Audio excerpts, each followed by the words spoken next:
नमस्कार बच्चों, कैसे हैं आप सब। उम्मीद करता हूं कि आप सब अच्छे होंगे, स्वस्थ होंगे और आपकी पढ़ाई भी अच्छी चल रही होगी। तो छुट्टियों के बाद चलिए आपकी वर्कशीट एक बार फिर से आ गई है और आज है सोमवार और 16 अगस्त 2021 की वर्कशीट। और आज के दिन हम लोग कक्षा 9 हिंदी विषय की वर्कशीट नंबर 18 को पढ़ने जा रहे हैं। बच्चों, आज की वर्कशीट में हम लोग पढ़ेंगे कबीर की कुछ साखियों को, क्योंकि पिछले कार्यपत्रक में भी आपने कबीर रचित कुछ साखियां पढ़ी थी। आइए आज की वर्कशीट के माध्यम से कबीर की कुछ अन्य साखियों पर चर्चा करते हैं। कबीर ने जो अपने ज्ञान दिए हैं वह 3 तरह के हैं, साखी, शबद और रमैनी। तो इसमें हम लोग कबीर के द्वारा लिखी गई साखियों को पढ़ने वाले हैं। इन साखियों ने कबीर ने सच्चा ज्ञान दिया है, धर्मों से रहित मतलब धर्म से परे हटकर, और उन्होंने सच्चा और जीवन के सही मार्ग को समझाया है। किसी धार्मिक आडंबर में ना पड़ने को कहा है और उन्होंने जीवन के तत्व दर्शन को समझाया है। यहाँ कबीर कहते हैं कि हस्ती चढ़िए ज्ञान को सहज दुलीचा डार, स्वान रूप संसार है भूकन दे झकमार। कबीरदास कहते हैं कि ज्ञान रूपी हाथी पर चढ़िए और उस पर सहज और सरलता का दुलीचा मतलब गलीचा डालकर बैठ जाइए और कोई दिखावा मत कीजिए और आप अपने चाल से चलते जाइए। स्वान रूप संसार है, यह संसार क्या है? संसार को उन्होंने कुत्ते के रूप में कहा है। यह तो संसार है, भूखना इसका काम है, ये भूखता रहता है। जैसे कि आप लोगों ने सुना भी होगा कि हाथी चले बाजार कुत्ता भूखे हजार, वह इसी से प्रेरित है।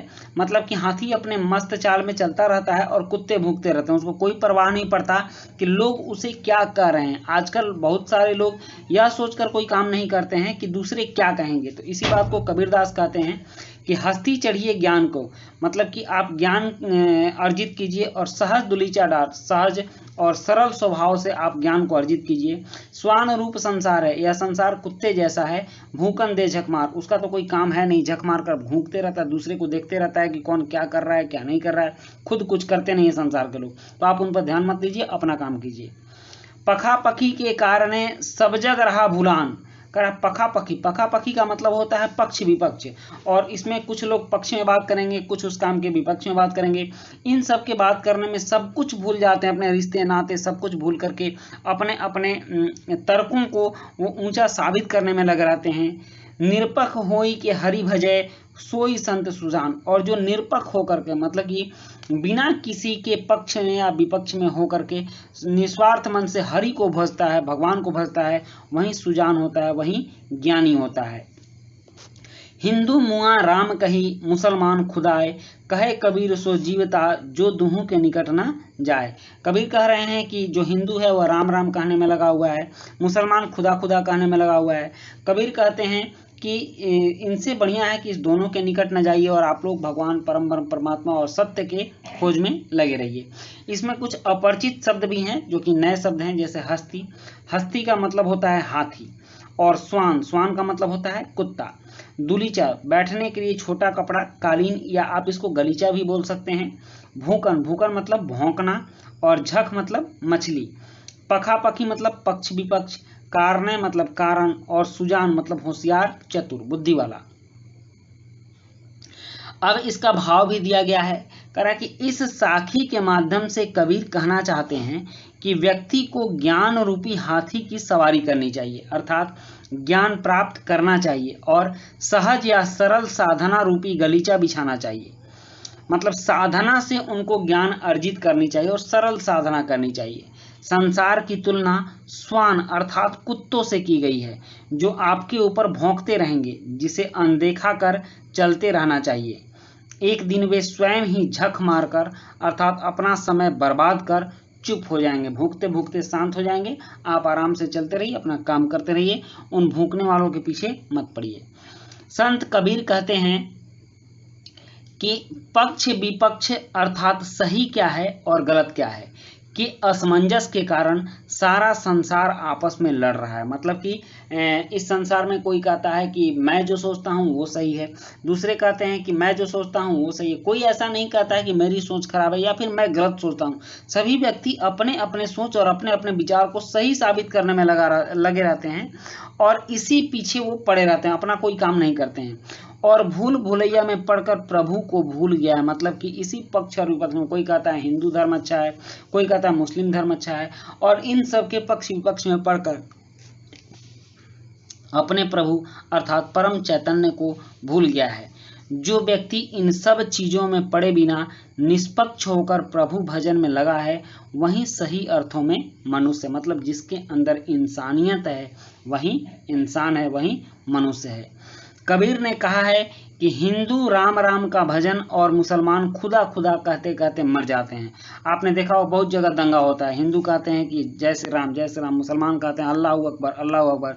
इस तरह दोनों आपस में लड़कर मर जाते हैं, आते हैं जाते हैं मर जाते हैं, कुछ नहीं करते हैं। इनके जैसे कितने राम को भजने वाले आए और इनके जैसे कितने अल्लाह को अल्लाह अकबर कहने वाले आए और गए, लेकिन कुछ भी हासिल नहीं हुआ। असल में वह व्यक्ति जीवित के समान है जो इन दोनों ही बातों अर्थात आडंबरों से अपने आप को अलग रखता है और सही रूप में परमात्मा का खोज करता है, मेहनत करता है और फिर उस परमात्मा में लीन हो जाता है।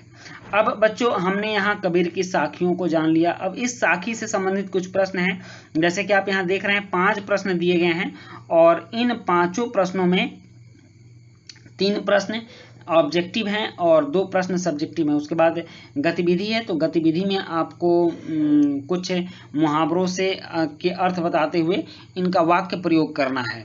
तो चलिए इन प्रश्नों में हम जो ऑब्जेक्टिव हैं उनको कर लेते हैं। सबसे पहला प्रश्न है कि हस्ती चढ़िए ज्ञान को से क्या तात्पर्य है। तो ऑप्शन है घोड़े की सवारी, ख है ज्ञान प्राप्त करना, ग है हाथी की सवारी और घ है हाथ चढ़ाना। तो इसका मतलब हस्ती चढ़िए ज्ञान को मतलब ज्ञान प्राप्त करना, हाथी की सवारी करना।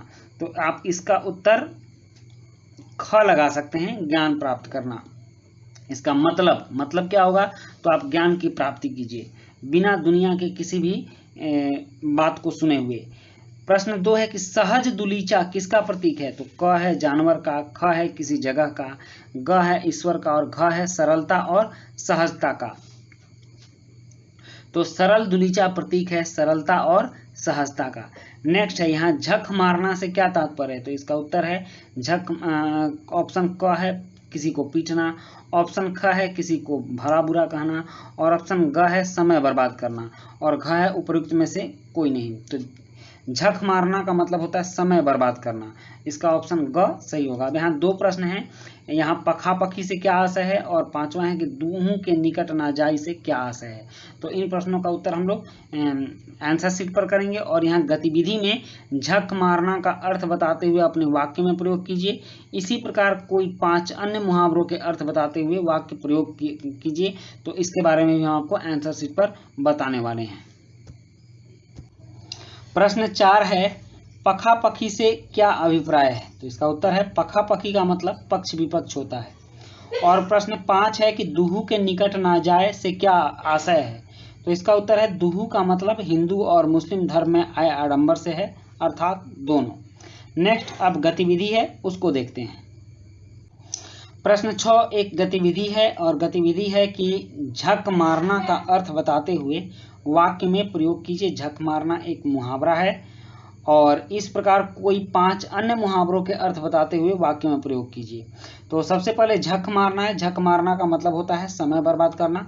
दोस्तों के साथ झक मारने से अच्छा है कि मैं बैठकर अपना काम कर लूं। उसके बाद प्रश्न 1 है पेट में चूहे कूदना, मतलब जोरों की भूख लगना। भूख के मारे मेरे पेट में चूहे कूद रहे हैं। और दूसरा मुहावरा है नज़रअंदाज करना, मतलब उपेक्षा करना। हमें कभी भी अपनों को नज़रअंदाज नहीं करना चाहिए। नेक्स्ट है तीसरा नखरे उठाना, मतलब खुशामद करना। मैं तुम्हारे नखरे नहीं उठाऊंगा, मैं वही करूंगा जो मुझे उचित लगेगा। उसके बाद चौथा है ना लेना ना देना, कोई संबंध ना रखना। मुझे तुमसे ना लेना है ना देना है। और 5वां है नशा उतरना, मतलब घमंड दूर होना। घर में रखे पैसे खत्म होते ही मोहन का नशा उतर गया। तो बच्चों ये थी आपकी हिंदी की वर्कशीट और इसी के साथ ये वर्कशीट कंप्लीट होती है। वीडियो अच्छी लगी हो तो लाइक सब्सक्राइब कमेंट जरूर कीजिएगा। मिलते हैं नेक्स्ट वीडियो में। Thank you.